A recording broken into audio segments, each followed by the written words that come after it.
นบทำขั้นตอนแรกแทนพี่หลานะ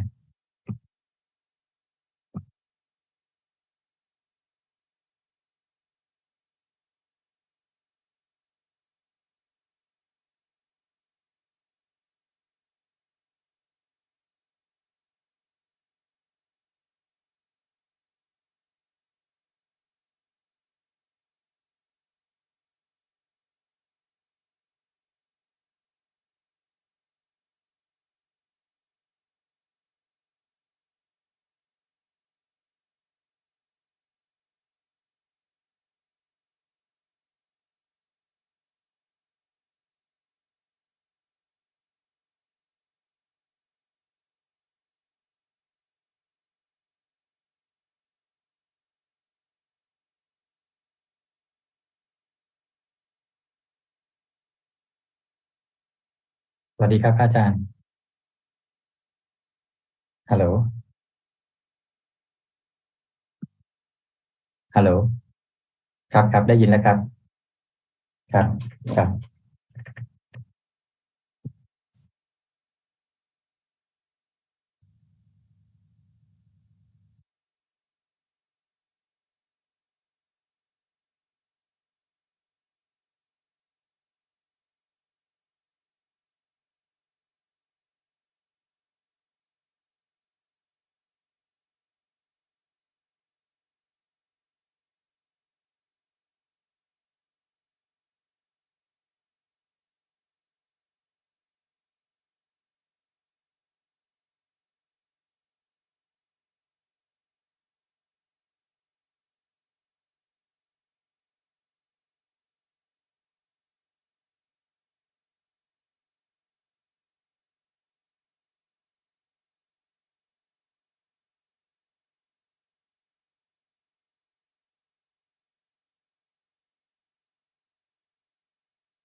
Hello, everybody. Welcome to another Dhamma meeting where we will discuss the Buddhist practices of charity, morality, and meditation. Everyone who is interested is welcome to join. We will start with our first participant, which is always Alicia Chan from Malaysia.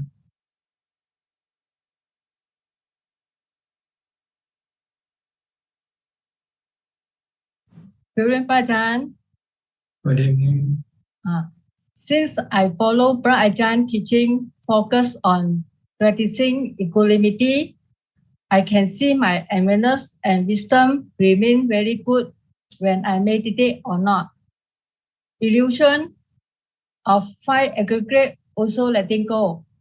I just live in the present. I can also see clearly when the thought and feelings come out. I remain mindful and wisdom, do not react, and watch it all disappear to the end. And I see the awareness and peace growing stronger again. Right, Ajahn? All the while, I'm very bad with Dharma words and terms. I only focus on practice Dana, Sila, Bhavana, and belief karma. Ajahn, I have some questions today. Number one, what is the difference between practice equanimity and practice vipassana? Is it correct we must have strong equanimity before we start vipassana? Thank you. Equanimity is actually the result of the practice of mindfulness or wisdom. If you have equanimity by mindfulness, it is temporary. It can eventually disappear. But if you practice wisdom or vipassana, you will then create a permanent equanimity or upekkha. But first you have to create a temporary equanimity first by using mindfulness, such as meditating, Bhutto, or watch your breath. And then you will get temporary equanimity. Then if you want to turn that temporary equanimity to become permanent equanimity, then you have to use wisdom. You have to see everything as anicca, dukkha, anatta. Because your defilement, your cravings, your delusion wants to have this and that to keep you happy. But they are actually causing you to be suffering because they are temporary, they are anicca, and they are not under your control, anatta. So you have to be able to see that everything that your cravings want is causing you the suffering, causing you to lose equanimity. So if you can stop your craving by seeing that what you crave for are harmful to you, will cause you dukkha, then you will stop your cravings. And when you stop your cravings, then your equanimity will remain. Will not be destroyed by your cravings. Number two, Brother Ajaan, I heard someone say, focus practice on equanimity and mindfulness. Just practice letting go is enough.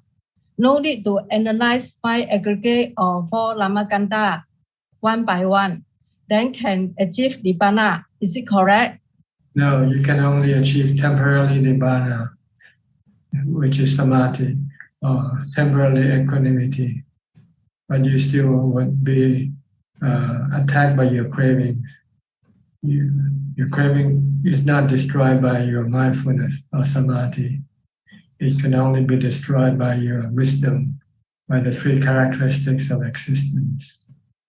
So if you still see things as good for you, will give you happiness, then you will keep having craving for them.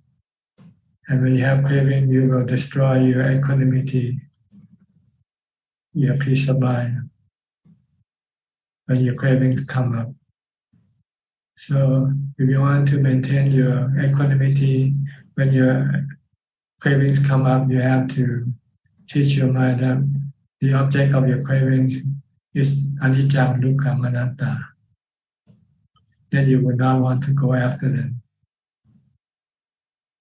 Like your body, if you still crave for your body not to get old, not to get sick, or not to die, then you will have dukkha. You will have no equanimity.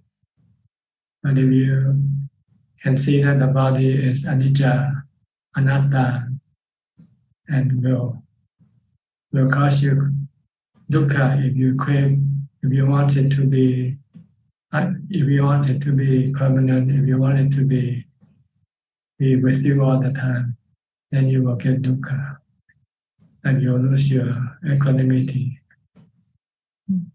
Noted. Okay. Number 3, every time I meditate, I feel peace, body completely gone. Mindfulness and wisdom remain very good.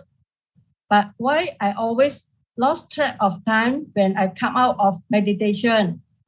For example, I need to think a while to remember what time is it, day or night. Because there is no time, Your mind is the one who creates time by thinking about the past and the future. When actually there's only the present. Everything happen and disappear in the present. There's no future, there's no past. It's your mind projection toward the past and toward the future that creates the past and creates the future. But actually everything is happening in the present. So when you meditate, you stop the projection of time. You remain just in the present. just remain knowing and not thinking about the past or the future. So you lost track of time when you meditate. Noted. That's all. Okay. Thank you, Ajahn. Anumodana sadhu. Because it's like when you meditate, you are in empty space, floating in empty space. You cannot tell what time it is in space. Yeah, I'm very happy. Every day, like living in the sky. Yes. Thank you, Ajahn. Okay. Next, get Yenso from Penang, Malaysia. Ajahn, good evening. No question, Ajahn. Yeah. Okay. Kok Seng from Singapore. Good evening, Prajan. Tonight I'd like to ask three questions. First question, continue on the Mangala Sutra verse 10. Prajan, please allow me to read from the text. A mind unruffled or does not waver by contact with worldly contingencies, from swallow, free, from defilements, cleansed, from fear, liberated. This is the greatest blessings. Can you ask the first one first? Read the first one. Okay, I think this one seems to be one by itself. A mind unruffled or does not waver by contact with worldly contingencies. A mind without cravings, without defilement, will not be affected by the worldly things, which are wealth or status or praises or sensual objects. You will just remain knowing and not reacting toward them. No attraction or no aversion toward these things. A purified mind. Is it referring to the 8 worldly winds? That's right. Okay. From swallow free, from defilements cleansed, from fear liberated. Yes, there will be no dukkha in any form, because the mind has no cause for it to come up, because the mind has no defilement, no greed, hate, or delusion. Okay. Okay. Now my question number 2. I've done some research regarding the Patimokkha, the 227 training rules, and one of the origin of the rules regarding the not having any sexual intercourse.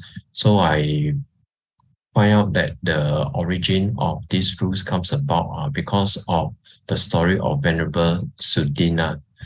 So when I read through the story behind, I was a bit surprised that the Buddha used very, very strong words to reprimand this Venerable Sudina for having sexual intercourse with his former wife.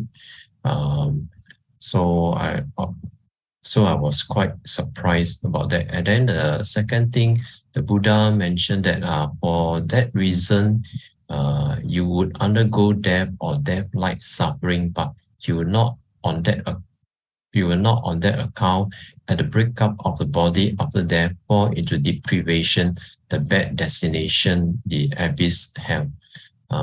So my first question, why is it that the Buddha has such strong reaction and when he reprimands this Venerable Sudina?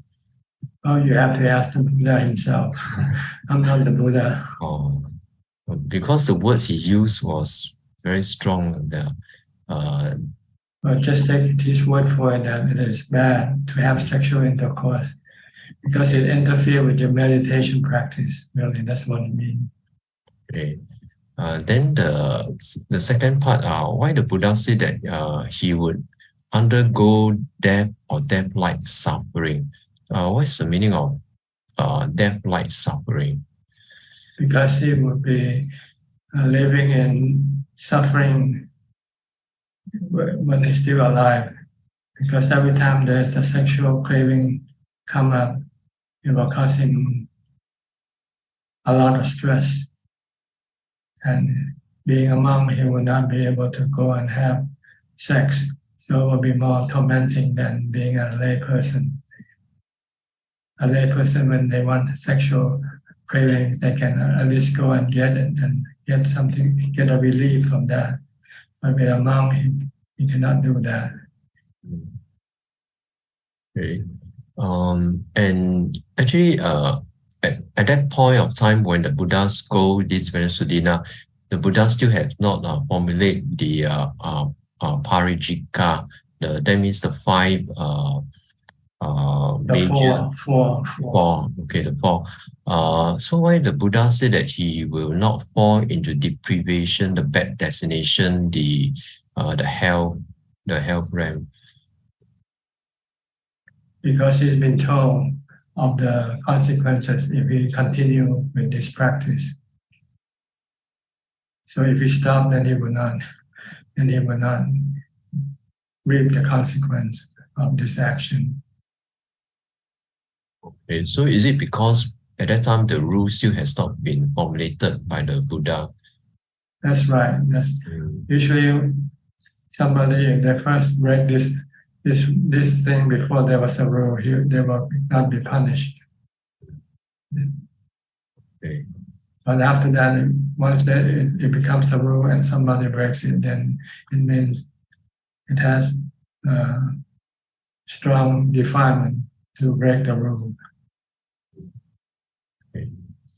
Yeah. Okay, Prajan, my third question regarding my walking meditation. My walking meditation, I heard somewhere that we have to walk normally, but my walking meditation is actually I walk very slowly. I will walk Budo, and then my steps will follow Budo, very slow walking pace. So, that's because you've been taught to walk that way. So it depends who teaches you the way to walk. See? So you've been taught to walk slowly, then that's what you do. But if you've been taught to walk normally, then you will walk normally. It's just a matter of choice, really.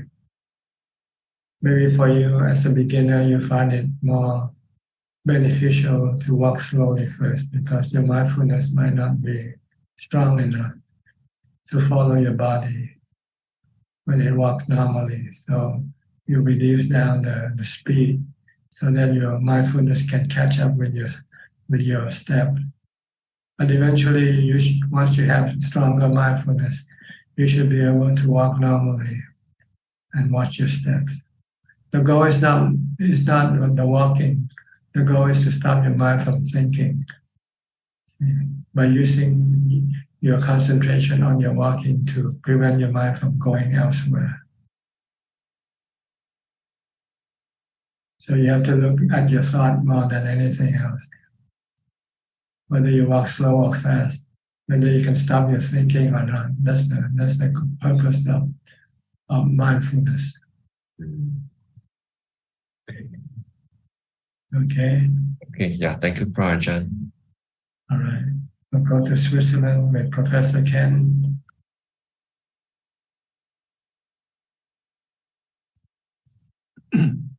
Afternoon, Ajaan. Greetings. So this week I've been having a look at the anatomy magazine that you recommended last week. Strong medicine, huh? Yeah, it's quite strong, but very useful. It's quite challenging, I found, but quite useful. And I noticed one or two of the pictures were from a couple of years ago. There was an exhibition by a German anatomist who went around dissecting bodies and putting them in an exhibition.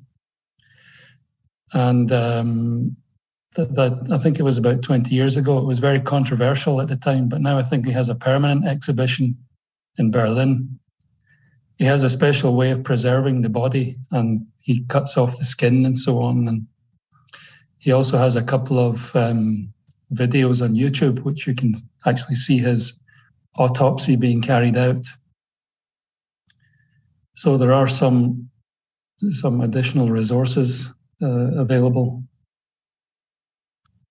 And I think the videos make it even more realistic. I heard he died a few years ago. I think he's still alive, actually. He's still alive? Okay. Yes, I'm quite sure he's still alive.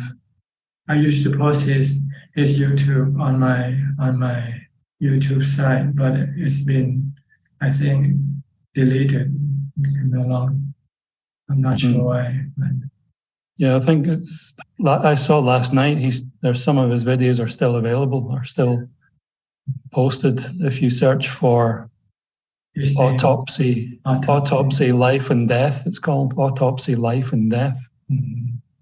Then they ask you to log in and so on because it's got difficult content, but it is still available if anyone's interested. So yeah, that's what I've been doing. It's very useful. So thank you for the recommendation. It helps you to look at the other side of the body. Yeah. So that you get a balanced view of the body. And this is a good way of curbing or stopping your sexual desire. If you want to have a meditative life, then you don't want to have this sexual desire coming up because it can interfere or obstruct your practice, your meditation practice. Yeah. So it's very good for people with strong sexual desire. If they find it difficult to meditate because they keep having this sexual desire, sexual fantasy, then they should think of this autopsy bodies. Yeah. Stop that fantasy, that sexual fantasy, very quickly. Yeah, very quick. The point is whether they can get themselves to go look at these pictures or not.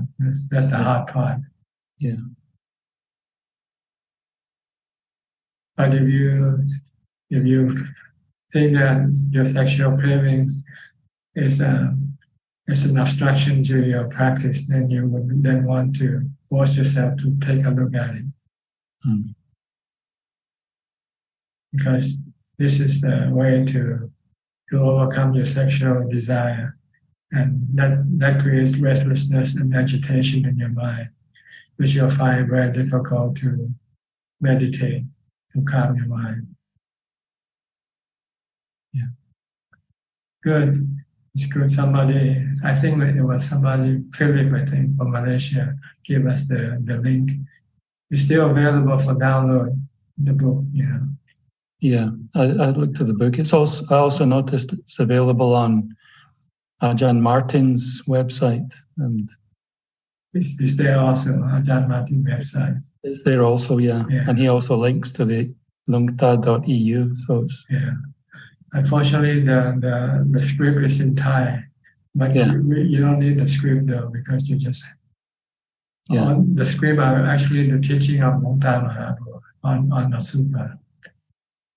Okay. And I think the picture tried to demonstrate his teaching. Okay. Maybe someday somebody will translate it into English. Yeah. Maybe I couldn't find an English translation, but the pictures are strong medicine enough. Yeah. One picture tells 1,000 words. Yeah, very much. Okay. Anything else, Professor? That's all. Thank you, Thanajan.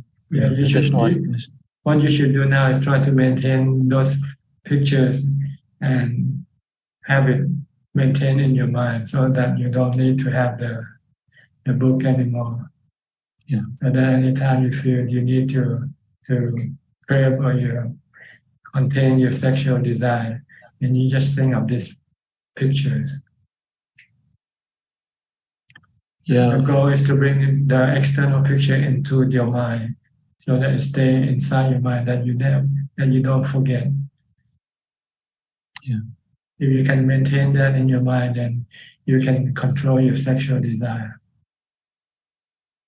Because as soon as it comes up, you think of these pictures right away. Yeah. But if you don't keep remembering these pictures, you can forget, and you might have to go back to the source, to the picture outside of the mind. Yeah. So this is what we call contemplation, to bring these pictures inside your mind, so it stays with your mind all the time, and you can recall it anytime when you need it.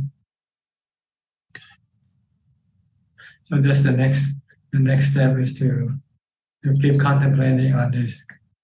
But if you find when you find it difficult, it means your mind is not calm enough. So you might have to do some meditation first. When you finish with your meditation, then before you continue on with other activities, maybe do some asubha contemplation for as long as possible. Because the more you look at it, then the more you will remember it. The less you look at it, the less you will remember it. Yeah. So that's the goal, is to look at it until you never forget it. Okay. Okay. Thank you, Tanajan. Same thing with other type of contemplation, whether it's the anicca, death, or anything like that. Aging, sickness. This is something you want to think about until it stays with you all the time, that you don't forget. Okay. Okay, good. Thank you, Tanajan. Next, Willie from Indonesia. Good evening, Tanajan. Tonight I would like to ask, the first one is about the precept, which is the third precept of the 8th precept. Is it the precept, is it only abstaining from sexual activity, or it includes the, avoiding the physical contact with the opposite gender? Like, it also includes, like, let's say we have to pass something to the opposite gender, we have to, we cannot pass directly to the opposite gender, because in some talk I heard that we are not supposed to have a physical contact with the opposite gender. Well, the actual precept is the abstention from sexual intercourse. But these other rules are just trying to help you, to prevent you from getting your sexual desire aroused.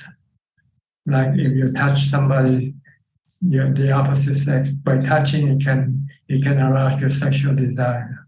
So try not to be in contact physically with the opposite sex, for instance. Or even try not to be alone together with the opposite sex.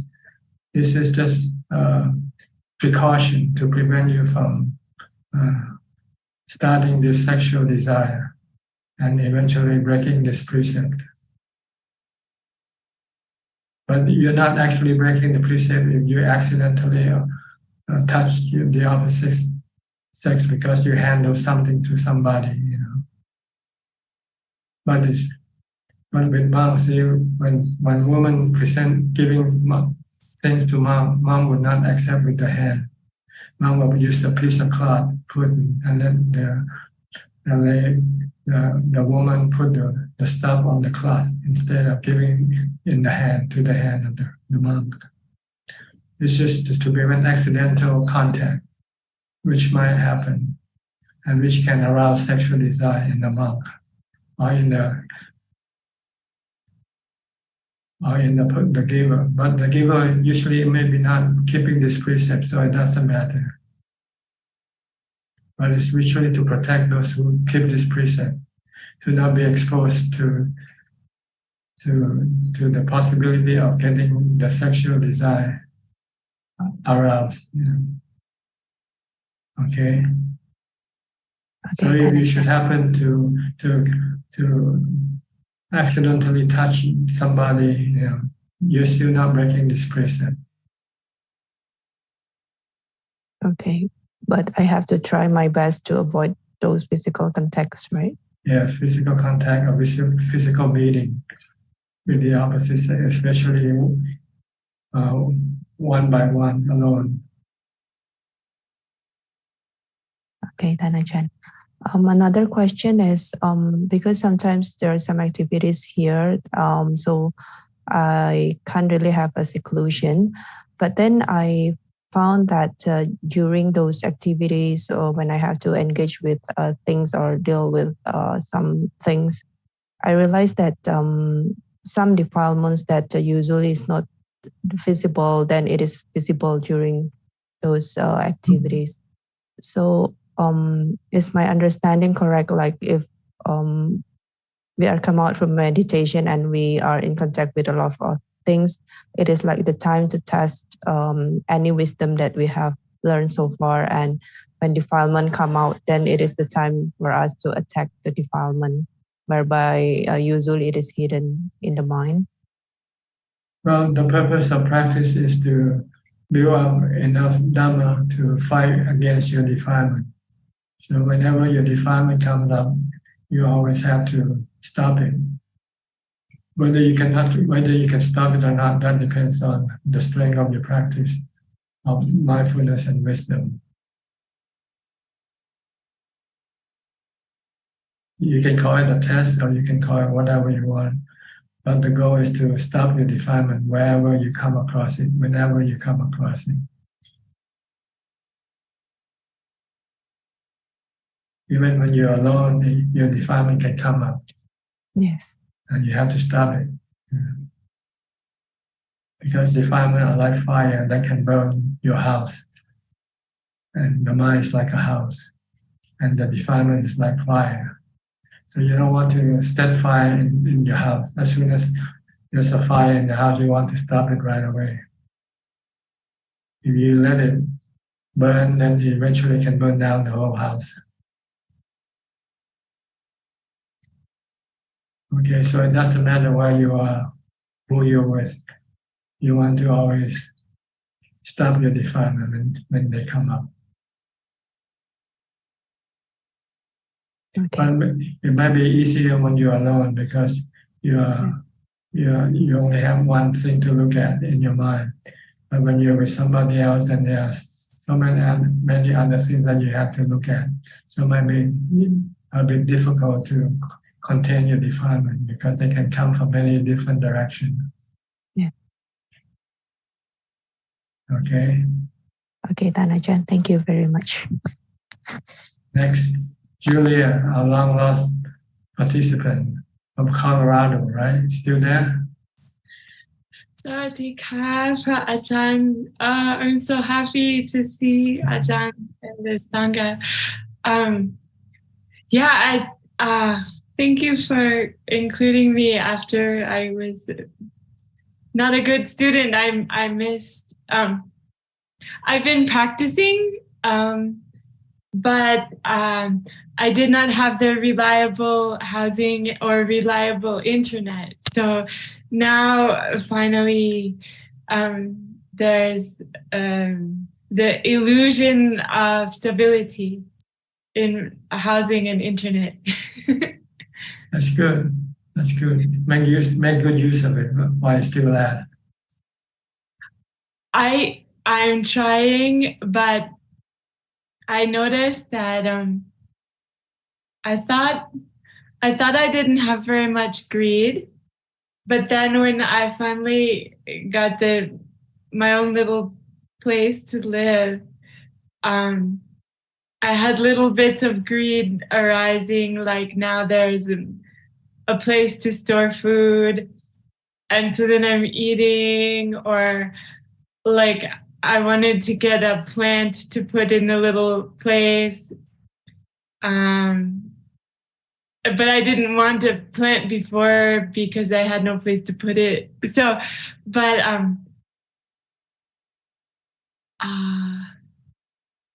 yeah, I think now the question is, I feel like the body is relaxing sometimes at a different pace than the mind is relaxing. So to like link the body and the mind, and then also to live like a lay person or to live more Dhamma. I am experimenting with how much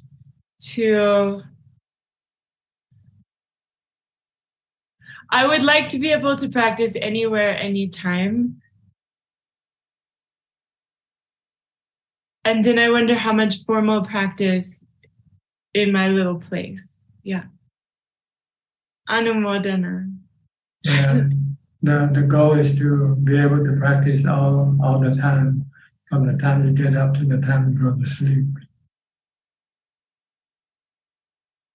Because nothing is better than having the result from your practice. Try to reduce other activity now as much as possible and increase your Dhamma activity, your mindfulness and meditation activity. And try to live simple, and small is beautiful. Don't let your greed take over you. Just ask yourself whether you really need it or not. If you don't need it, then don't have it. Don't do it. Sometimes your greed, your defilement can lure you to get more things, more stuff, which you don't really need. So ask yourself first before you get anything, do I really need this thing? Do I really have to have it or not? If I don't and I get it, it means this is my defilement, my greed. But if I really need it because without it I can die or something, then you have to have it.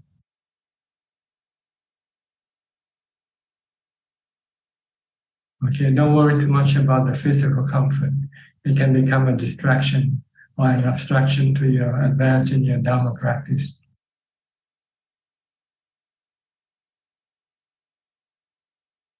Okay.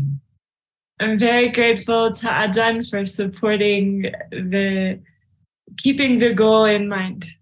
Yeah, the goal is the spiritual perfection, not the physical perfection. Okay. The body will one day have to die, no matter how well you look after it. But the mind never dies. So it's better to look after your mind, because what you do to the mind will last, will continue on. But what you do with your body will stop at death, at the point of death. So all the effort you put into your body will be gone at the time of death. You lose everything. But all the effort you put in for your mind will remain with your mind. So spend more time for your mind than for your body by doing a lot of meditation practice. Okay. Okay, Ajahn. Anumodana. Are you still in Colorado? Yes. Yeah. I see. You move away from the place that you used to stay before. Mm-hmm. Yeah. I had my own apartment, but then I did long retreat in a cabin 1 hour away. But then after the retreat was over, it was hard to find another place to live. So now I am 6 miles out of town, and it's kind of like it's like the size of a kuti, but it's 2 levels. Like there's a loft, and there's some other little cabins, but it's small, and there are trees and a little river. Yeah. I like walking meditation, but now I know all the neighbors, so I would have to go either do walking inside or go up the road a little bit where I don't know anybody if I want to walk outside. Yeah. I know. Okay. But you're happy with where you are now? Yeah. Right. Okay. All right. Good. Okay. Okay. Happy to see you again. Happy. Okay. Next, Julia also. Julia from Sweden. Hi, Ajaan. So I have a follow-up question on Willy's question.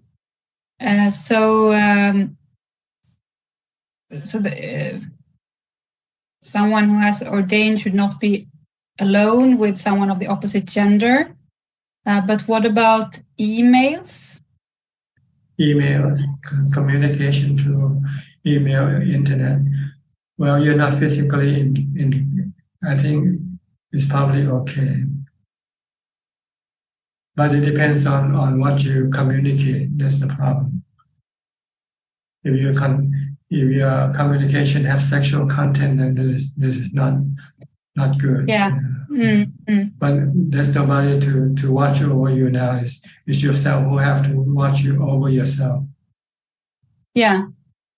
Yeah, and I think that is the difficult thing because if I remember it, like private spaces, how it's defined in the physical life is that if you're so close that only the two of you can hear what you're saying, then that's a private space. It's this term like lewd words or whatever that you can say. Yeah. So, but if I translate that to the email situation, you can actually express these lewd words in an email, right? Yes. So it's a. But you have to remember that during the Buddha's time there was no email. No, I can understand. Yeah, but that's why I'm thinking that perhaps the Buddha would not say that the email is okay because you can. It depends on what you say on your email. See, that's the problem. That's the point. So you have to get the spirit of the precept. What it really intend to do. The intention is to prevent you to have any sexual contact or sexual correspondence. Really, that's what it intend to do. Okay. Yeah. If you talk about cooking, you're talking about meditation, this is okay, right, to use email for this purpose. So it depends on how you use it. Yeah, thank you. Okay. And then I had a second question, if it's okay. So I also worked a bit with the Asuba images. And they had like a good direct effect on me. I think I was equanimous like right after seeing them and also like the morning afterwards and so forth. But I don't know, but it might be that they had an effect on me, like a more depressing effect, like through several days, because I've been crying a lot. But I don't know why I'm crying. It's not like I'm thinking of these images when I cry, but I just cry, and I don't know why. You lack mindfulness. You should restart your mindfulness and calm your mind. See, when you cry, it means you become emotional. When you're emotional, it means you lack mindfulness. You're not in control of your thoughts, of your mind. So when you start to have emotional issues, you should warn yourself that you're losing your mindfulness. So you should start developing more mindfulness, either using a mantra, do some walking meditation or sitting meditation. And this will bring your mindfulness back and your equanimity. And then your crying, your emotional will disappear. Okay. Thank you. Okay.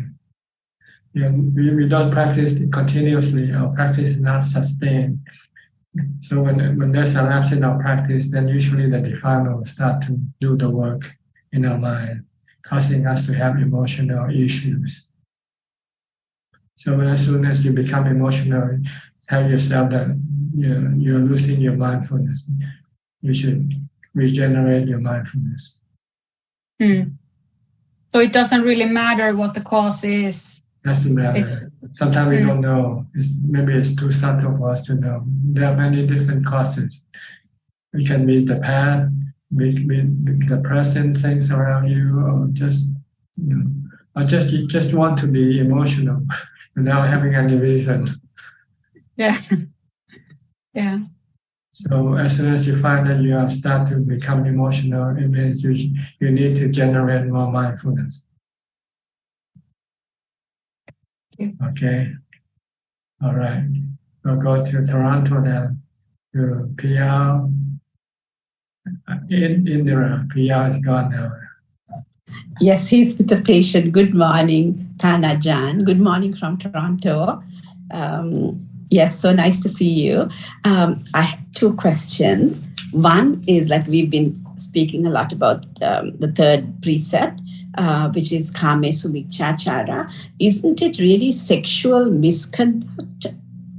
No, we were talking about the 8 precepts when we talked before. Okay, with the 8 precepts. But for a lay person, if the 5 precepts, then it's just sexual misconduct, such as what you call it.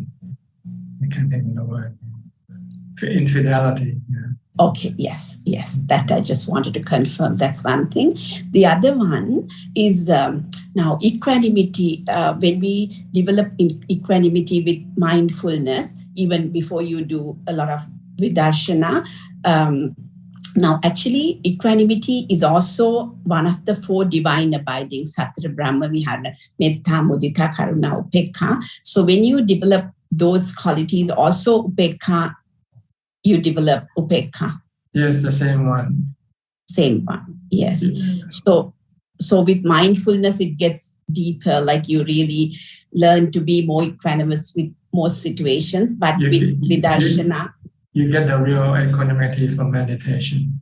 Yes. The other one you're just trying to force it to become equanimous by force. With the 4 divine abidings. Yes. And then with wisdom, you contemplate and it sort of really stabilizes and it goes further, the equanimity. When you see your equanimity can be destroyed by your craving. As soon as you start to have craving, your equanimity will disappear from your mind. Yes. So if you want to protect your equanimity from being destroyed by your cravings, you have to stop your cravings every time your cravings come up. Yes. By teaching the mind the object of your cravings is anicca, dukkha, anatta. Yes, that's why I asked, because yesterday my daughter called about a problem that, with a client, so sometimes when it's like your children, your parents, difficult to, even though you try to be equanimous, so you're right. So it's more, you have to practice it more. Yes. So you have to try to see everything as anicca, impermanent, anatta, not under your control. Yes.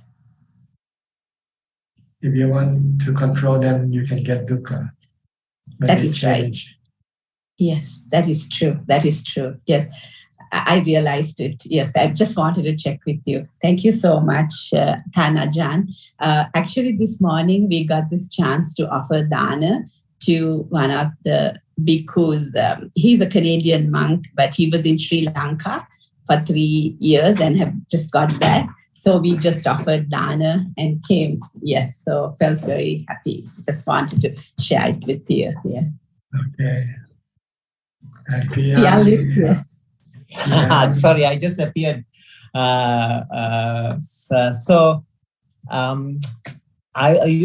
think I'm going to back to your first question. Like somebody asked a nice question at the beginning of the session about how these attacks of craving comes, and you explain, unless we can catch it, if you have we can get caught to this the Mara, the Mara's trap.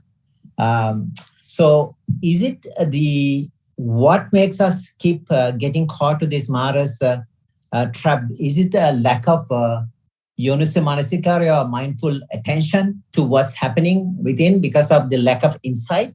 The more insight you have, you'll be able to catch it as soon as this the baits of Mara appears. The problem is we cannot see it clearly and we get caught to these baits of the Mara. Is it the lack of attention at that point when it happens because of the lack of insight in the person? It's not the lack of insight, it's the lack of mindfulness. Mindfulness. Mindfulness. So Yoniso Manasikara Sati, like you are not aware at that point it's happening and then you are already too late. But you can reflect back. Can you just correct yourself, keep doing this, and over time you'll be able to catch it at the first instance? Not by recollecting it. Still, you will not be fast enough when your defilement comes up if you don't have strong enough mindfulness. So you first need to develop mindfulness, and then whenever your defilement comes up, you will see it right away because you keep watching it all the time, watching the mind all the time. Watching all the time. It's like I feel like it's like have you seen that game called whack-a-mole? Like you just keep whacking, and somebody pops up each time. So it's your mind is like a whack-a-mole thing. You have to keep watching. So it keeps popping up at different times. So you keep whacking at it like a whack-a-mole, the game of whack-a-mole. Well, I don't know, but yeah, that's fine. So the other thing you said about the present, the past, and the future. So everything happens in the present, in this moment. There is absolutely no past or the future if you really think about it.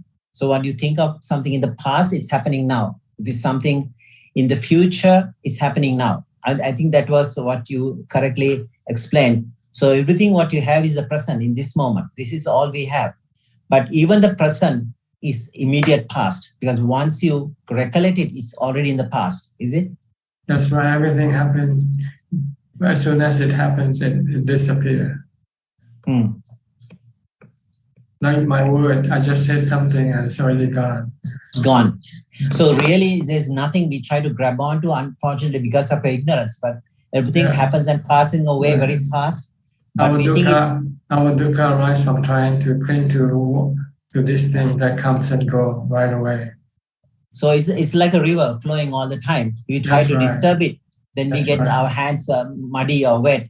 But if you don't just let it go, it keeps flowing anyway. It's not your doing. It's something anatma, right? It's happening. That's right. You're trying to pull something that's already gone back to you, and you could not do it. And when you could not do it, then you get dukkha. So it's a craving and the grabbing hold, and then the change causes dukkha because of the change, because it's going to change sooner or later. It's not going to change. It's changing all the time. All the time. Yeah. But the process can be quick or slow. That's all. Like our body, this 1 second and this next second is already different. Yeah. But we cannot see the change, but it's changing every second. All the time, yeah. That's right. So it's the conditions are correct there. Something arises, if the conditions are gone, that goes away. So it's basically pretty much paticca samuppada in a sense, right? It's happening when the conditions are right. The body is there because the conditions are there. The heat is there, the food is there, the body is maintaining, like cells are happening, creating. Everything is under the law of cause and effect. Everything is under the law of cause and effect. Things don't happen by itself. There has to be a cause. So the bottom line is that at the end of the day, it's conditions cause this to happen. And when the conditions are not there, it's not there anymore. So it's no one can interfere with this condition. So it's the nature of things, pretty much. That's right. And when you try to interfere and when you fail, you get dukkha, you get disappointment, you get sadness. So is it creation? Yeah. Huh? So the dukkha is just only created by us, no one else. That's right. Our desire to control things, to interfere with things, with the natural phenomena. So I can't blame it on her. My dukkha. That's right. Okay. The Buddha said she can blame it on me also. The Buddha said your dukkha comes caused by your cravings, your attachment, your clinging. Okay. I was always trying to blame it on her, but maybe not. It's not possible. Thank you, Bhante. Sadhu. Okay. You're welcome. Is that all? Thank you so much.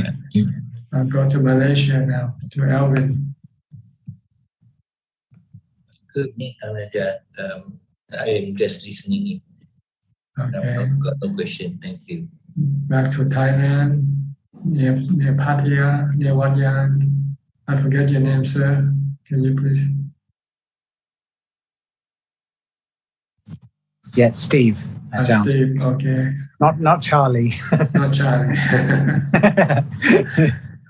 Yeah, I don't have any questions, but my practice is going well, following trying to be continually mindful wherever possible. Wake up very early, which I really quite look forward to, actually. I find that I wake up between 3:30 and 4 o'clock, and because everything is so quiet, it's really nice to just sit, and before you know it, 2 hours has gone. That's the idea. Yeah, that's the ideal time to do the practice. Yeah. Oh, good. Thank you. Good. But, yeah, no. When I first met you, it's probably 4 or 5 years ago now.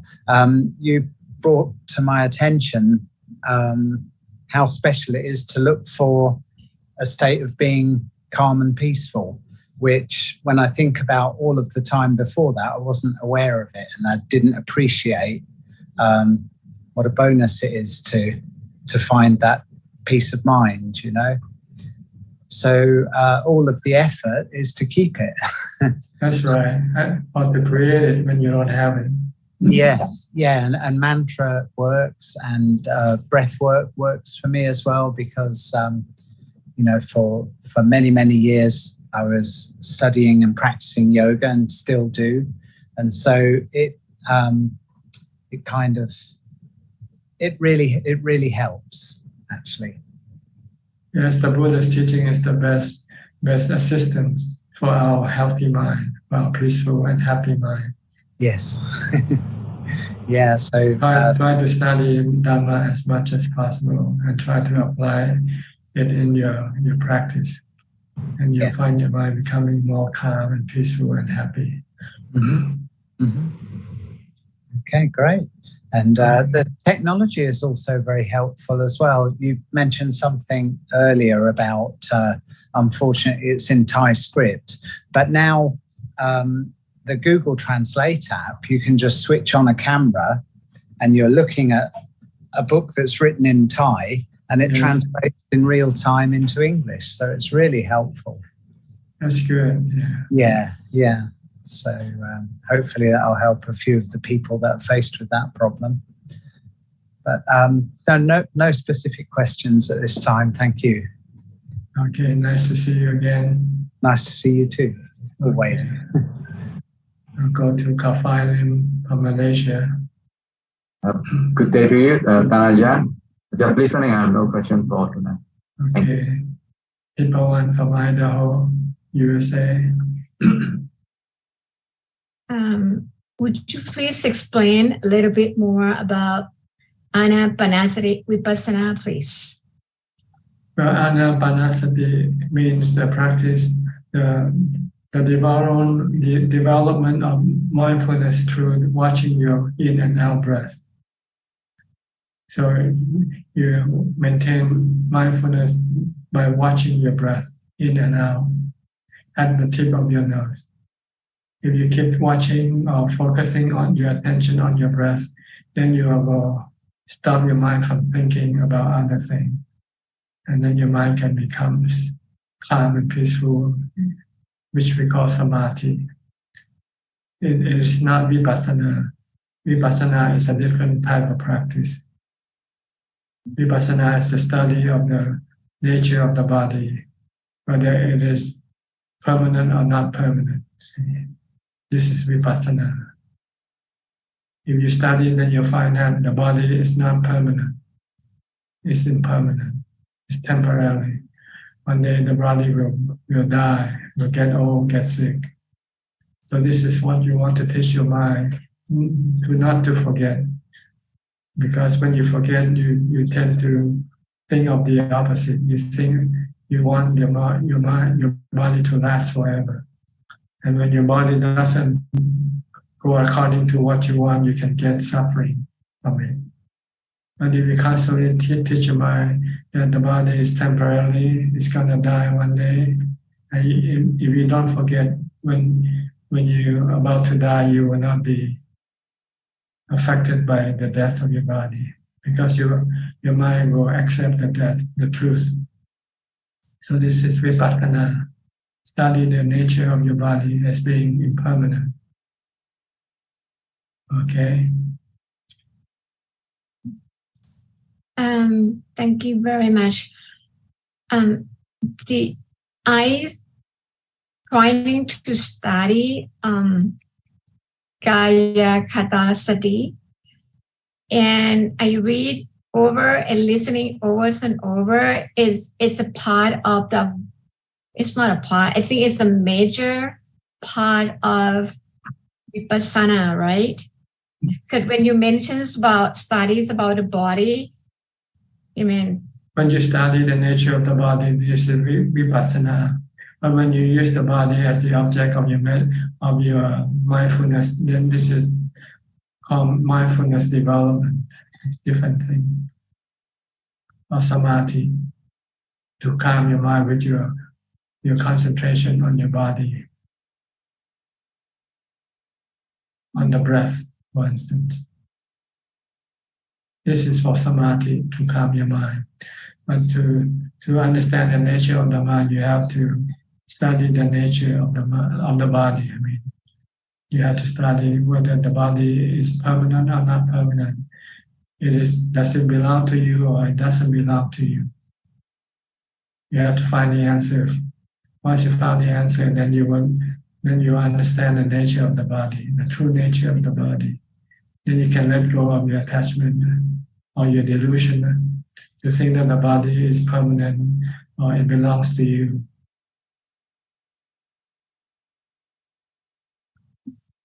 Okay.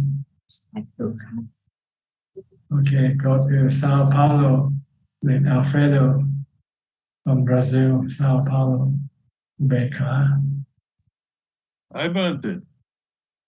Okay, still happy? No more, Bante. No more happy? No, other persons kick me. Why? I don't, the different livelihood, né, Bante? Samadivo, different Samadivo. Bante, just accept your fate. It's your fate to be attacked. So don't get angry or be sad. It already happened and it's already gone. Yes. Be in the present. Don't go into the past. Stay in the present. Forget the past. It's already gone. Then you can be happy again. Yes. Ubeka. You have to bring your mind back by mindfulness. Bhutto, bhutto, bhutto. Stop thinking about what happened. Because when you think about what happened, it makes you feel sad. Yes. Bante, in your opinion, the difference in the arahantship and the bodhisattvaship is the asubas, Bante, is the practice, Bante, what's your opinion about the difference and the person has to be more efficient and the person has to be enlightenment now? Well, the goal is to be enlightened as soon as possible. Yes. Yeah. Because when you're not enlightened, it's like you're locked up in the jail. So the goal is to get out of the jail as soon as possible, right? If you're locked up in a jail. Right now, when you're not enlightened, you are locked up in samsara, the rounds of rebirth. So you want to get out of this round of rebirth as soon as possible, because when you have rebirth, you have suffering, you have dukkha. Yes. It doesn't matter how, whether you do it yourself or do it by somebody else teaching you. Right now, we are fortunate to have the Buddha to teach us the way to become enlightened. So we don't need to discover the way ourselves. But if you happen to be born somewhere where there's no teaching of the Buddha, if you want to become enlightened, then you have to find a way yourself, which is much more difficult than having somebody like the Buddha teaching you how to become enlightened. Yes. Okay. Okay, but I think the same. Yeah. Yes. Why go look for your way yourself when there's already a map telling you where to go? Yes. If you have no map, then you have to go look for the way yourself. But if there's a map, you just look at the map, then you can just follow the map, right? It's easier with the map. It's easier with the teaching of the Buddha than going alone by yourself, looking for enlightenment by yourself. Yes. Okay. Okay, Bante. All right. I hope you become happy soon. Forget about the past. Forget about what happened. Bhutto. Bring your mind back into the present. Yes. The karma of a person who take care of the practice is more difficult, no, Bante? The karma is It's the same with everybody. It's the same with everybody. Yes. Yes. Yes, difficult to all peoples. Okay. Okay. Next, Diana from Wales. You moved to a new place or new room? Downstairs today because it's downstairs. very hot. It's hot up there. It gets hot in Wales also, huh? It's, yes, probably not compared to Thailand, but it's about 25 degrees. 25. So it's very hot for us. Yeah. I just have one question. I've been trying to meditate more, and when I'm sitting, I find that I slump down and then I have to sit back up. But every time you move, you said you have to go back to the beginning. Restarting your meditation. Ignore the body posture once you start meditating. Okay. Just keep concentrate on your meditation. Okay. You want to put the mind away from the body. So every time you go worry about the body, then you bring the mind back to the body again. Okay. I do get lots of thoughts, and I do the Bhutto to calm my mind and then go to my breath when I'm a bit calmer. That's the right way to do it. Just keep doing it. You have to be patient though. It doesn't happen right away. Unless your mindfulness is 100% and it's not distracted by your thought, then you can get good results very quickly. Otherwise, it's just it's like a tug of war between your thought and your mindfulness. And I think I need to try and develop mindfulness as the day goes on, not just practice. That's why you need to try to do it more before you meditate. And which you can do mindfulness all day long, because you can do it with whatever you do. When you're eating, just be mindful of your eating. If you're walking, just be mindful of your walking. Don't let your mind go think about other things. That's all. And it's terrible hearing that we all want to do too many things at the same time. Yes. We never just eat or just walk. We're always, listening. That's the way of the defilement. The defilement wants to get as many things as possible. Yeah. So I try to do so many things at the same time. But with Dhamma, we say we only want thing. We want calm. We want peace. We don't want anything else, because everything else are illusion, really. The only reality is peace and calm of mind, peace of mind. This is the real reality, the real thing. Because you can keep it with you, take it with you wherever you go. Even when your body dies, you take this peace of mind with you. So switch your attitude. Instead of trying to do so many things at the same time, just try to do one thing at a time. So you can get mindfulness and eventually peace of mind. And everything's much more enjoyable when you just focus on it. If I'm cooking and I focus on chopping vegetables, I'm very happy. Yes, because your mind doesn't think or worry about some other thing. If you don't have mindfulness, you can be worrying about something else while you're doing whatever you're doing now. So stay focused on what you do. I'll try. Thank you. Good. Next, Philip from Malaysia. You did a good service for many people, I think, giving us that address to download the book. Good evening, Ajaan.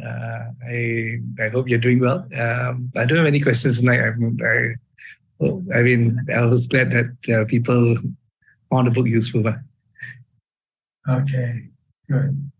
I'll go to Will. Will, where are you from? I forgot. From America?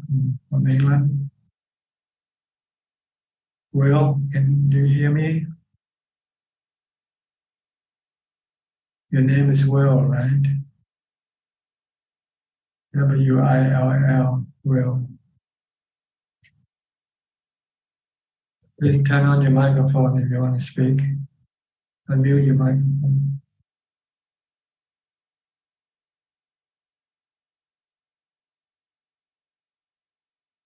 Your microphone is still muted. You have to unmute it. I asked him to unmute already.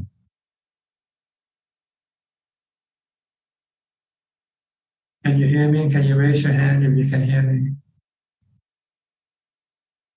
You probably won't get me. Okay, now. Okay, can hear you now. Good luck with all these thoughts, but I do worry that you'll do.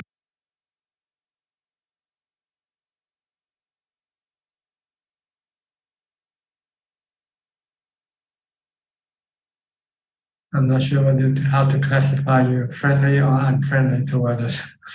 Because sometimes we have some people trying to play tricks with us.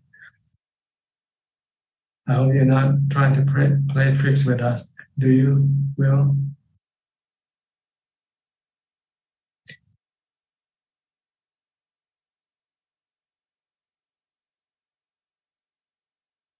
Do you have any question to ask, Will? If you do, raise your hand and have your microphone unmuted.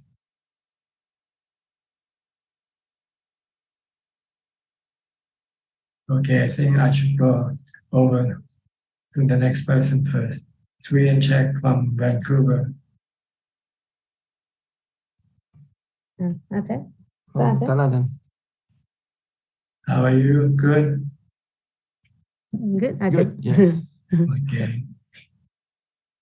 Anything? Any question? I don't have. It's not a Dhamma question. I'm sorry. I just want to ask about the Google translation that Steve was talking about. I wonder how it works. I don't know if he can. Okay, Steve, can you give us some information on that, please? Okay, I have my phone here. if I put it near the camera, blurred.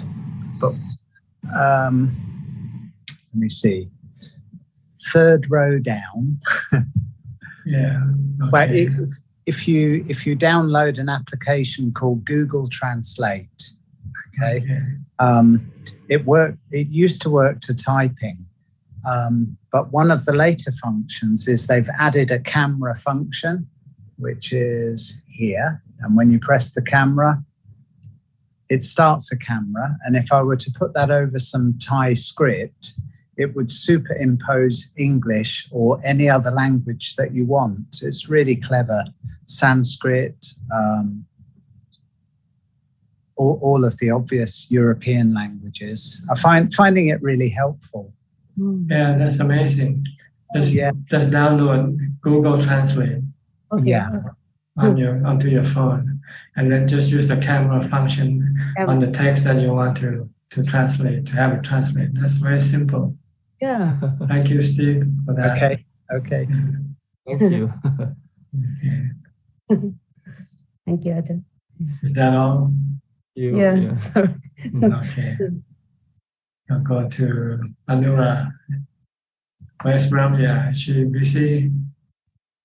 Hi, good day, and greetings from Christchurch. Now, she might have gone to bed a bit late yesterday. Oh, it's quite late now. Yeah, and also 1 o'clock. I woke up 1 o'clock, so I went to bed early. So it's hard to wake up. It's cold this time. It's a winter. So -1, 0 degrees today. So I managed to wake up today. So do you get snow over your place?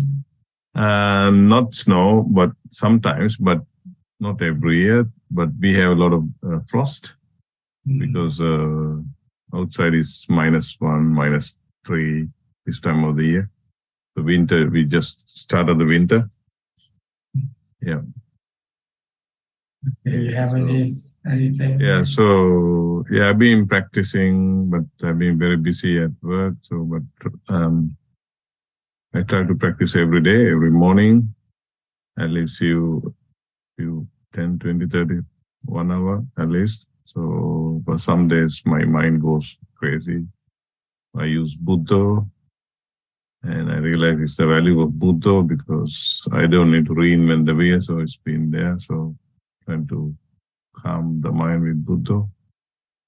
So, yeah, it's a struggle working and managing people and problems and meditation. So it's just try to be a monk inside my head. So there's some tricks I'm trying to use. Yeah.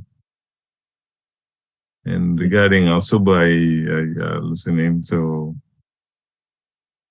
when my mother was at her last few years of life, so she was bedridden with all the tubes everywhere. So I took a couple of photos at the time, so I used them as my Asubha sometimes. This is just imagining I'll be at the same position in sooner or later.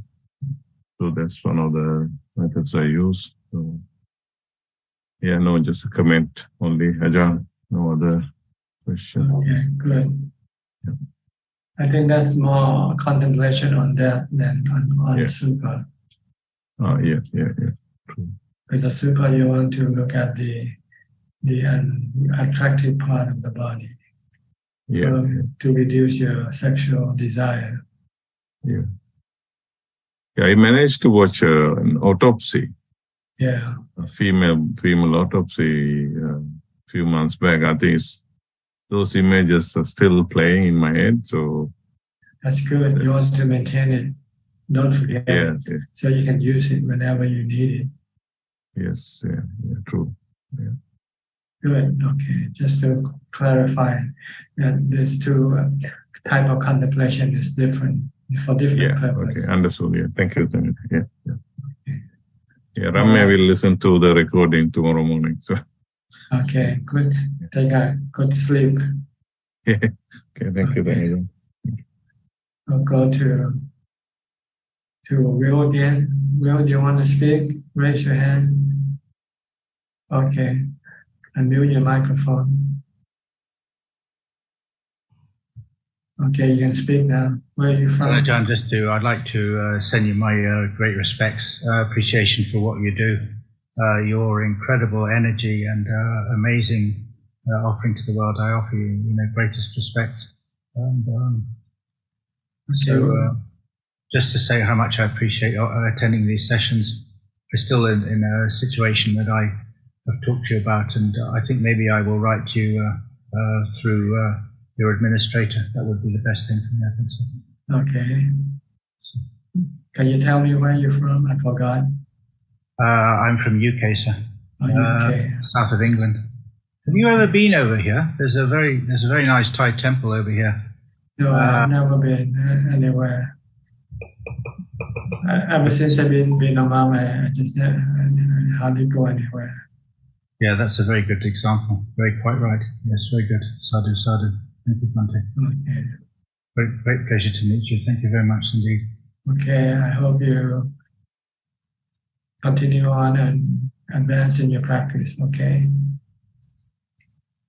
Thank you very much, sir. Bless you. All right. We'll go to Philadelphia, Pennsylvania.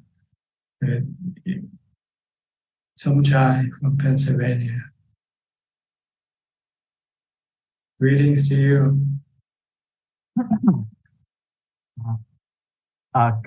Good evening, Tan Pajan.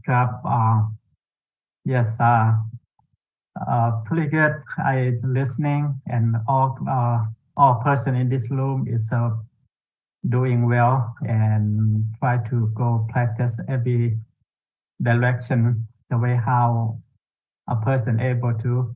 For myself, I meditate one day. Look like I have three things in my head. One is a putto. I can see it. The other one start go back out, come back. I try to pull it back. The other one stand watching. Somehow I thinking about you all the time. Oh, watch it. It's watching you. So anyway, so I just do that quite a bit, a lot of times. Sometimes about 20 minutes, 25, and because of 5 o'clock, 5:30, 6:30, I wake up before I go to work. Anyway, so how after morning, I use a putto, thinking about you all the time, about when I go somewhere that some people speak like a bad language and not polite.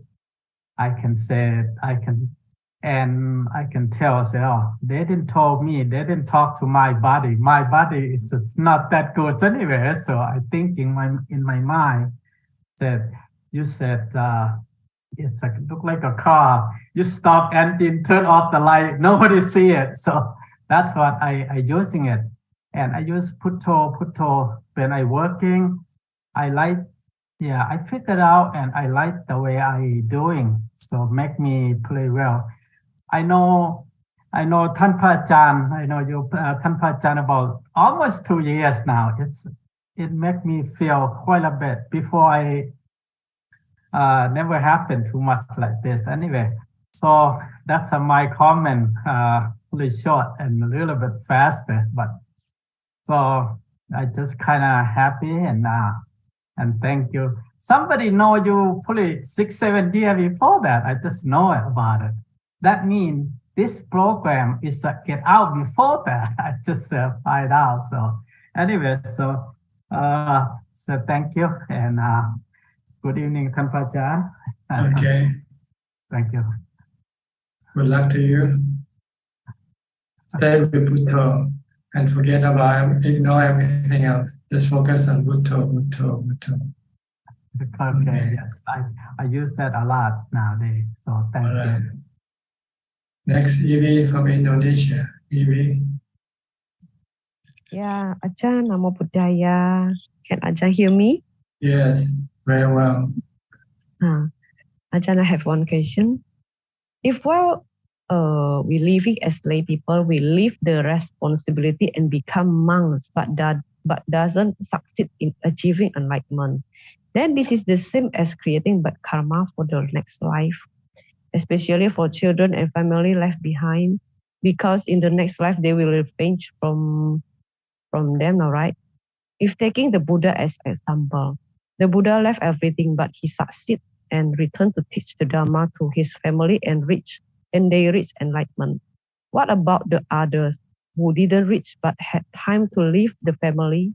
Does this bring bad karma? Because not all monks attain enlightenment, right? Yes, no, it doesn't cause any bad karma on other people. Yeah. Karma is individual. It doesn't transfer from one to another person. So when we become the monk, we must. If you can become enlightened, then you can help other people to become enlightened. That's what it is. But if you're not enlightened, then you cannot help other people to become enlightened. That's all. But you're not causing any bad karma on anybody. And the family we left behind, they will not take revenge for No, what happens when you die is the same thing. When you die or when you go become a monk, it's the same thing, right? You leave your family. Your family continue on without you. Your separation from them doesn't have an effect on them. They will have to continue on with their life somehow. But they feeling sorrow, hate. That's because of the defilement. The defilement wants a dead person back, so they feel bad. But sometimes they can feel happy because if they hate a dead person, thank God, he or she is gone. So don't worry about, this is not connected. You and other people are not connected. What you do, you only reap for yourself. You don't reap for other people. Yeah, some people say if somebody becomes a monk, like selfish. Well, we are all selfish. When you eat, are you selfish or not? Okay. Yeah. Yeah. Becoming a monk is like going to school, going to university, going to a boarding school. That's all. You can still come and visit me. But I'm still going to school. See, now when you send your children to boarding school, are they selfish or not? They are selfish, but they have to be in order for them to grow up, to learn something, so that they can be self-reliant. But after you finish with your school, you can then do benefit for other people, right? Look at the Buddha. After 6 years, then he started to become a teacher. And he taught many people to become enlightened. What's so selfish about that? But if we didn't and had enlightenment, we finish. So what? Somebody are not as clever as another. So somebody might take more time to become enlightened. Or at least that becoming a monk means you are trying to become enlightened. Becoming a monk is actually a noble thing to do because you give up everything. You give up your wealth, you give up your status, you give up everything and live like a beggar. If this is not noble, what is? People don't know, and they call it selfishness. Yeah. Okay. Yeah. All right. I'll go to Dean now. Dean from London. Are you still in London, Dean? Good evening, Ajaan. Yes, I'm in London. Just to update you on two things and one question on practice. So I finished my second Satipatthana with Goenka Vipassana recently. So quite beneficial. The Maha Satipatthana Sutta was used, Pali and English translation. So this time around I got in quite deep. So I thought I better come back on to report to you with some results. Without results, I don't want to waste your time. So you told me to focus on the three characteristics of existence, impermanence, and also focus in detail the Four Noble Truth. Mahasatipatthana Sutta helped a lot, and during the intensive meditation, I went quite deep. But it also requires daily practice to strengthen it. Your advice for me to focus on sati helped because I used that as the base. Practice in Goenka tradition uses sensation of the body, the second of the four satipatthana. So that's one thing I want to tell you. I attend a course, and I will be attending a 30-day course soon in August. So if you don't see me online, I'm just trying my best to use my time well to practice. This past few weeks and 2 months, I've been trying my best because your instruction for me might be simple, but it's very, very difficult to produce results. The Four Noble Truth is not easy to look at. The second thing is quickly, I wrote to Dhammapala monastery in Switzerland. I want to go visit that monastery the last 2 weeks of July. I think Professor Ken mentioned about that place a few times. So now the question I want to ask Ajahn is to do with the practice. I just want to mention a few things very quickly and check if I'm on the right track. There's many things to practice in Mahasatipatthana Sutta. As I say, I use the body sensation as the base, whether I'm seated meditation or throughout the day in activity. And the two of the Eight Noble Paths that I use predominantly to focus is the right effort, resist, abolish, cultivate, and develop fully. And also, I find very useful the second part, which is the right thought. I simplify it to the part of generally to renounce not just external activity, but internally what I choose to think or occupy my mind, meaning fill my mental content with, plus having the mind free of aversion and violence. And finally, the part I want to mention is this phrase that I find it very helpful to return to is Atapi Sampajana Satima. And with the understanding of impermanence, I am still trying my best to learn this part. But I think within the Mahasatipatthana Sutta, there's enough. It's quite full. It covers everything I need. And I find that your advice to come back to strengthening my sati. Ajahn, in what I've just explained, if I miss out on any other useful part that is specifically helpful for my practice in terms of my person, can you advise, please? Well, the first step of your practice is to try to achieve stillness of your mind. So in order to do this, you have to try to stop thinking as much as possible. Don't worry about right thought or anything that yet. You already have the right thought to direct you to go meditate. And now when you meditate or developing mindfulness, you want to stop your right thought. You don't want to think about anything. You want to use the mantra of Buddha or whatever you use to stop your mind from thinking.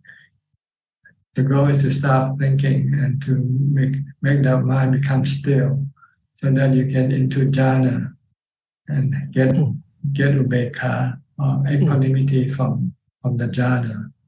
Once you have jhana, have equanimity, your mind become calm, peaceful, and happy and strong. Then it can then take up the fight with the defilement, when the defilement come up. By using wisdom of the three characteristics of existence. So this is how the practice goes. You should forget about the study part now, the study about the Noble Eightfold Path or whichever. When you practice, you only want to focus on mindfulness only. to stop your mind from thinking. I follow the sensation of the body, and that can provide a space inside my mind. If it can help stop your thinking, then it's Yes, okay. it does. But if It does. if you still think, then it's not good enough. Yes, the thinking slows down a lot, and it can stop, but I can still remain aware, more and more so. Of course, naturally things come and go, but I can dwell in that sitting. You did advise once before to ask me to sit 5 hours. So now, whenever any other day, I can achieve 3 hours, and so more than 50% is quite still for the mind. I want to ask follow-up question in regards to this, as you have been updated on my practice. I want to find out that this practice, I'm a person now with this identity. Is this practice, any part of this practice, is it worth doing this? And then what I'm trying to say is any part of this practice going to be transferable into my next life? What I'm trying to say, I achieve a lot of things in this life, but I want to do things as worthwhile, that the next life, what I'm doing now, this meditation inside, how I'm doing it, will bring with me to the next life, so that I can progress. Whatever you do with your mind goes with the mind. Yes. So if you learn how to meditate this, then you will know how to meditate in your next life. Okay. You learn to develop mindfulness, then you know how to do it in your next life. It goes with you. Okay, good. Just want to check, because I don't want to waste my time. No, you're not wasting your time. Thank you, Ajahn. So Ajahn, I wish all the best conditions for you to do what you wish the rest of the days and years as you wish. Okay, I wish you do nothing. That's the best thing. I know, but for whatever reason, you make your own decision. Because when you do it, when you want nothing, then you won't be disappointed, because you'll get it. I know what you mean. Okay. I know what you mean, Ajahn.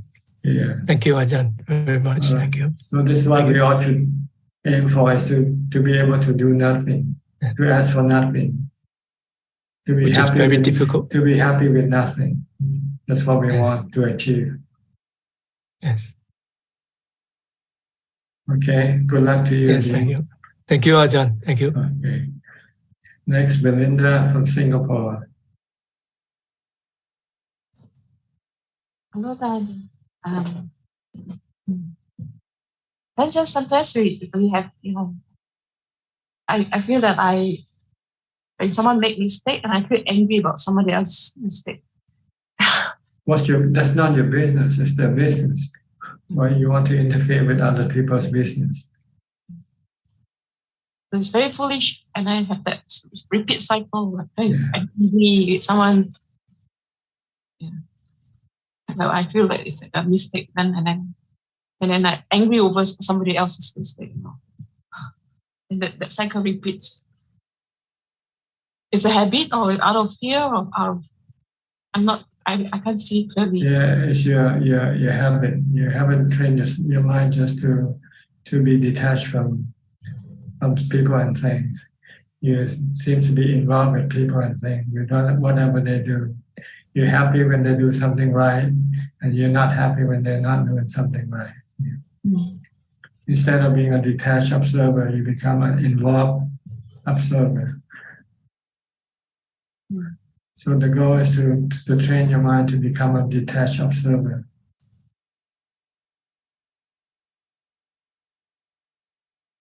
Okay. And you can do this with equanimity. Without equanimity, your mind will become involved with every activity.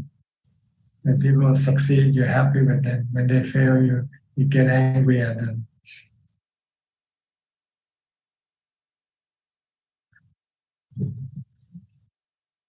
Okay. So the one practice mindfulness and meditation to get into equanimity. And you can watch people do whatever they want to do, and you will not be affected by what they do. And now you're like a ping pong ball.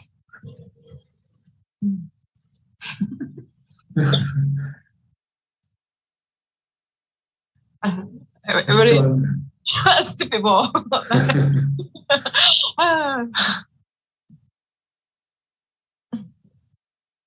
Okay. Make your ping pong ball still, don't let it move. Then it won't. The mind is like ping pong ball, running from one end to the next, from one player to the other player, back and forth, back and forth. Try to make it still.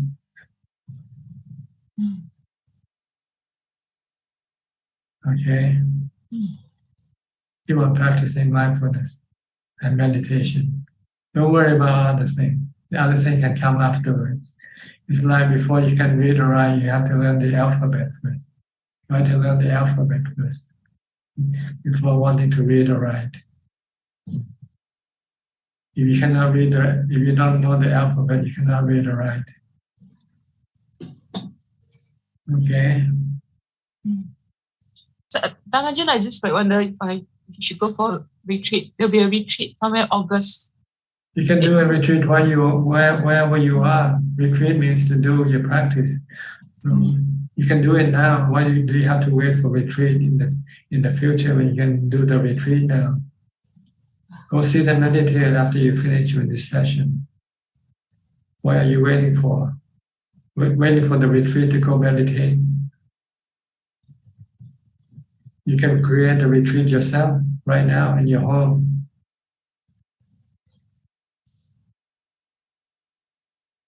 But you define don't want you to do it. Right? Yeah, there's another friend that is always some reason not to do. Always some reason not to meditate.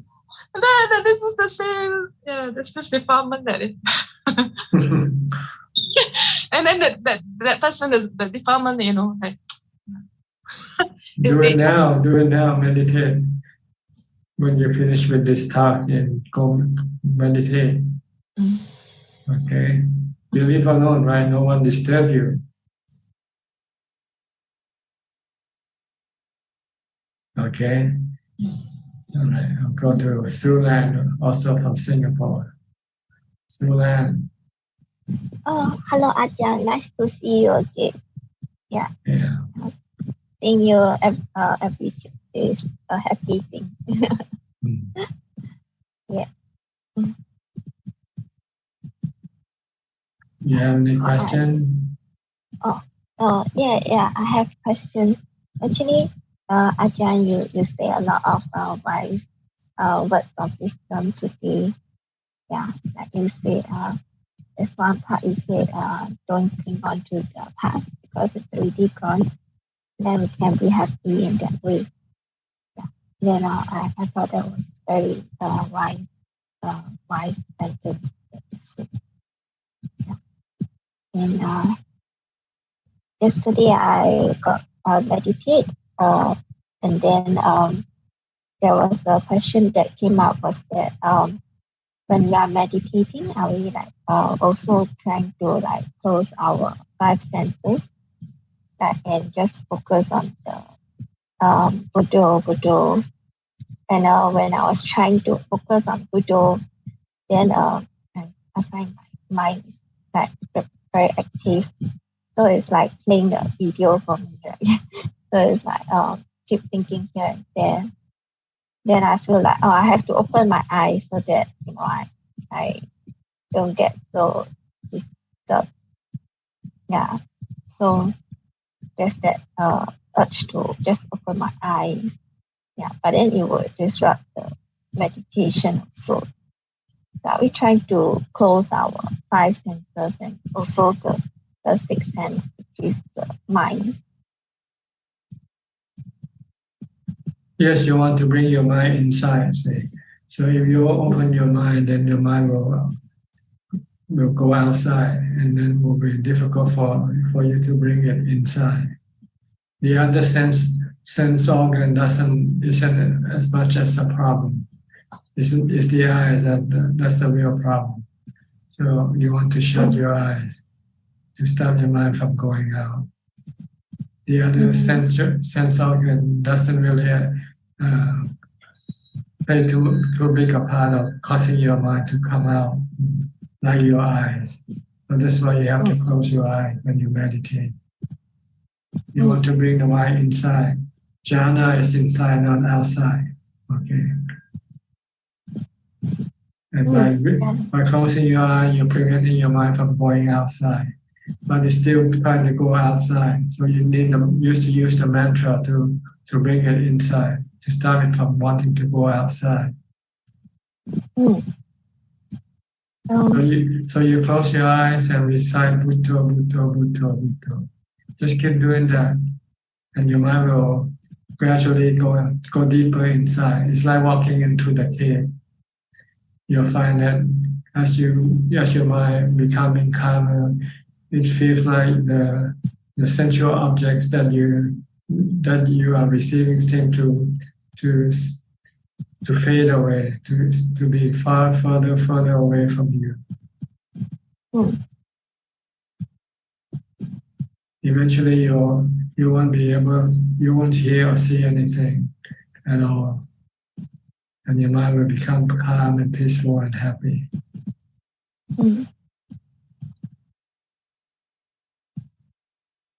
Okay, just close your eyes and just, if you can recite mantra, recite Bhutto, Bhutto.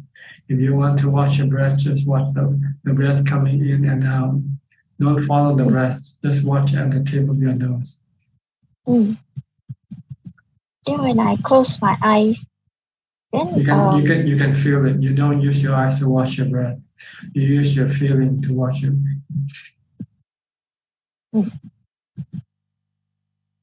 You use the sensation to watch your breath with. Use the sensation. You don't need the eyes to watch your breath.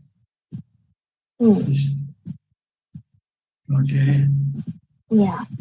Then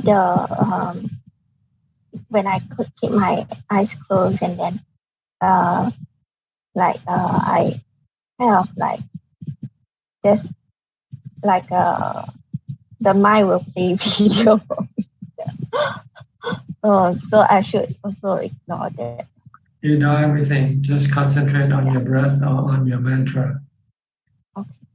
And try to sustain it for as long as possible. Eventually, your mind will become still, peaceful, and happy. Okay. Okay. Oh, thank you, Ajahn. It's very clear. All right. Thank you. Next, Gary from Singapore. Good evening, Ajahn. No questions. Just listening in. Thank you. Okay. We'll go to Facebook now. I think when Job has the duty tonight, right? Yes, I do, ค่ะ กับนมัสการพระอาจารย์ค่ะ Today we have 3 questions so far, and the first question is from the assistant Facebook account, and it's from HL. After a long period of consideration, I have recently taken the courage to leave my job in order to have more time and peace of mind to practice. However, I have been having sleepless nights due to insecurity, fear, and helplessness. What should I do, Ajahn, and why is this happening? It's because you're not practicing mindfulness and meditation hard enough. Ideally, you should be practicing mindfulness and meditation all the time during your waking hours. Starting from the time you get up, as soon as you open up your eyes, you should start develop mindfulness, either using the mantra Bhutto or watching your body posture, watching your body movement all the time. And when you have nothing to do, then you should sit and meditate. If you can do this all the time, then your mind will become calm and peaceful, and your mind will not be attacked by your defilement, which caused you to have this sleeplessness and insecurity. So try to do a lot of practice. Now that you're not working, you should have all the time to do practice. So you try to devote all of the time for the practice of mindfulness and meditation to stop your mind from thinking. Because when you think, it's your defilement that will create this sense of insecurity and loneliness or sleeplessness. But if your mind becomes still and calm, then your mind will become peaceful and happy and feel very secure. So it's just a lack of practice, that's all. You have to do more practice. Do as much as possible. Firstly, with mindfulness, and then meditation when you have the time to sit and meditate. The next question is from Eli Hassan. Ajahn, recently I also lost track of thinking while sitting meditation. Cannot think at all, cannot remember, like all are stopped. When it happened, I was so scared if I had been losing my memory and mind. Is that because my defilement started to arise? I guess so. When you're scared, this is your defilement. The next question is from Aun. Hi, Ajahn. I am Boon from Penang, Malaysia. I want to ask Ajah's opinion.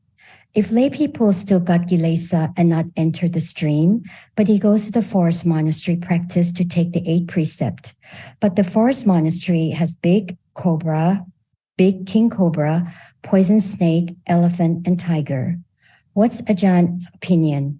The layperson should not go practice in this dangerous forest monastery, or the layperson should try practice there if he wants to improve in the Buddha's teaching. Thank you. Satu. It depends on whether the layperson can control the fear or not. If he or she cannot yet control the fear, then he should not go to places like that. He or she should practice more mindfulness at home first, meditation at home first, until the mind becomes strong enough to stop the fear, to control the fear. Because if you don't, then when you go to a fearful place, your mind will be constantly fearful and you will not be able to do any meditation practice. Okay? Yes, that is all for this evening. All right. We have a few more minutes left. Anybody would like to ask any more questions, you're welcome to raise your hand. Okay, really? Okay, Ajahn, I have a follow-up question about the 3rd precept. Just now you mentioned about the emails. Does it also apply with the online chatting or talking on the phone? Same thing. Just any communication. You have to be very careful not to let it go into any sexual nature. Okay, so it's like it is still okay to talk with the opposite gender through those communication, but do not have any content related to sexual things. Is it right?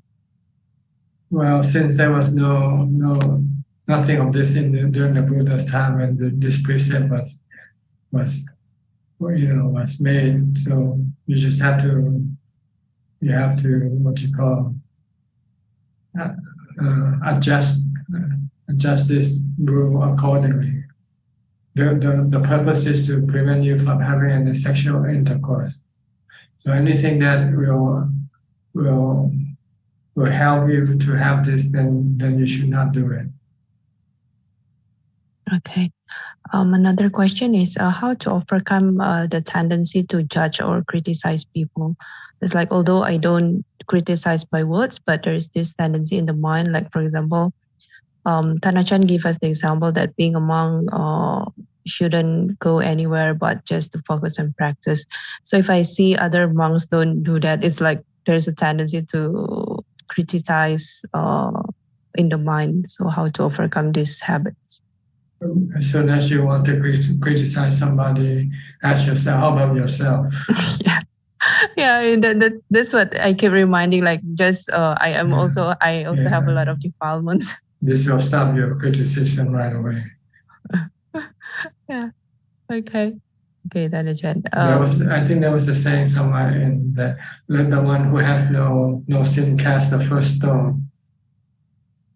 Again, Ajaan, sorry. The one who has no sin cast the first stone. I think I think in Islam sometimes they use people to punish other people by throwing stone at the people who sin. But those who wants to cast the first stone should be pure without any sin first. Okay. Okay, Ajaan.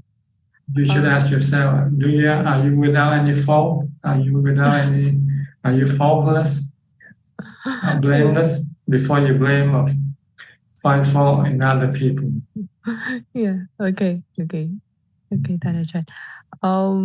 Another question is about staying in Khao Chion. There was a Samanera who asked me that he is interested to stay in your place, but I never heard that foreigner Samanera stay in Khao Chion. So is it possible to stay in Khao Chion for foreigner Samanera?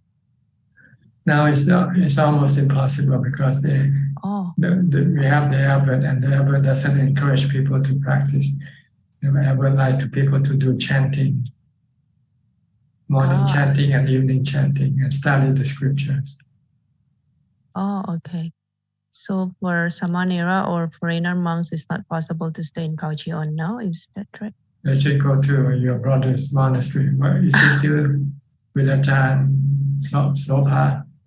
I don't have any contact with him for the past few months. So the last time he contacted me, I think it was in February, and he was still there. Okay. Yeah. Okay. Okay, Ajaan. Thank you. Okay, by the way, but it is still available for layperson, right? Yes, for layperson, we don't have to get permission from the Abbot. But with monks or Samanera, we have to go through the Abbot. Okay. Okay, I see. Thank you very much, Ajaan.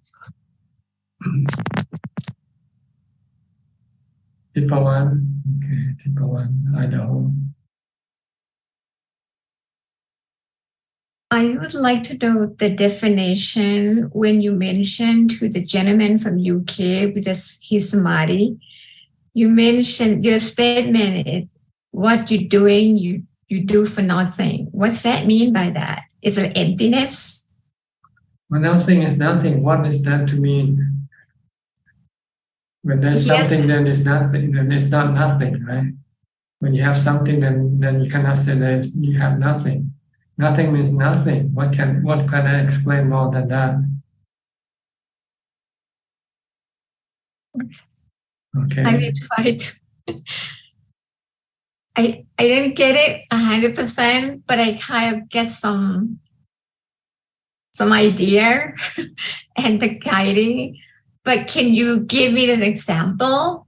Because a lot of times when I'm listening to your Dhamma talk, even here or there, my mind, I follow, and it kind of more than 65%, I get it.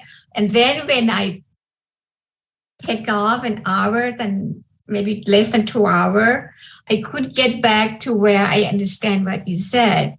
Like I try to follow what you said. It's like step by step, it's very clear. Then I went somewhere and do something now. I try to remember what you mentioned, what your statement means, but I couldn't get it back. That's because you didn't understand. See? If you understand, then you will not forget. So don't worry. You mentioned that before. Yeah.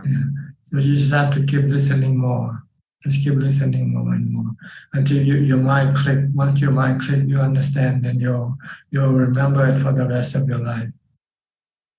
It means my samadhi is not good, right? I need to practice some more. It means your mind doesn't understand.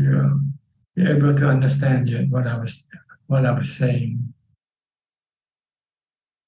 Oh. Okay. So do more practice. Just keep on doing more practice. Do more listening. Sometimes it takes a few listening before you can understand something. So don't worry. This is a process of learning. Okay. I think that's about it for tonight, unless somebody else has some urgent question. You do? Nobody? Okay. Well, thank you very much for your participation in this meeting. I hope it helps you to advance in your practice. In the meantime, please stay safe, mindful, and keep on practicing. And if all goes well, I'll see you all at the same time next week. Thank you and goodbye. กราบสาธุเจ้า Thank you, Prajan. Thank you, everyone. Thank you, Ajaan. Thank you so much, Ajaan. Thank you, Thanks, everyone. Bye. Thank you, admin. Thank you. Thank you, Punjab. Thank you. Bye, Thank you. admin. Everyone, Saranai. Thank you. Awesome. อนุโมทนาค่ะ Thank you, Punjab. บ๊ายบาย ขอบคุณมากครับ บ๊ายบาย Thank you, Amin.